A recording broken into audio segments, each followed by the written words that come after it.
Hello বন্ধুরা, 12ই April Hanuman Jayanti.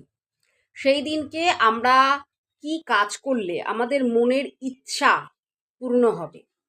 তো সেই দিনকে নিজের হাতে একটা পান তৈরি করে হনুমানজির চরণে দান করতে হবে। বাজার থেকে একটা ফ্রেশ সুন্দর দেখে পান পাতা কিনে নিয়ে আসবে এবং সেটাকে বাড়িতে নিয়ে এসে গঙ্গা জল দিয়ে ভালো করে ধুয়ে নেবে।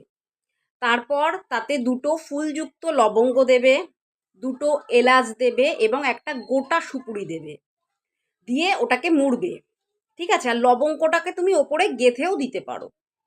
এটা তুমি হনুমানজির চরণে নিবেদন করবে। অবশ্যই লাল রঙের জবা ফুল হনুমানজির চরণে দেবে।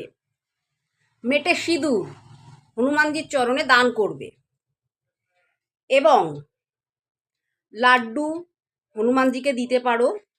আর হচ্ছে তুলসী পাতা দিয়ে মালা তৈরি করে, নিজের হাতে মালা তৈরি করে হনুমানজিকে পরাতে পারো বা মন্দিরে গিয়েও দান করে দিয়ে আসতে পারো। আর হচ্ছে হনুমানজির খুব প্রিয় চামেলির তেল, তো চামেলির তেল দিয়ে অবশ্যই হনুমানজির সামনে প্রদীপ ধরাবে এবং ঘিয়ের প্রদীপও তোমরা ধরাতে পারো।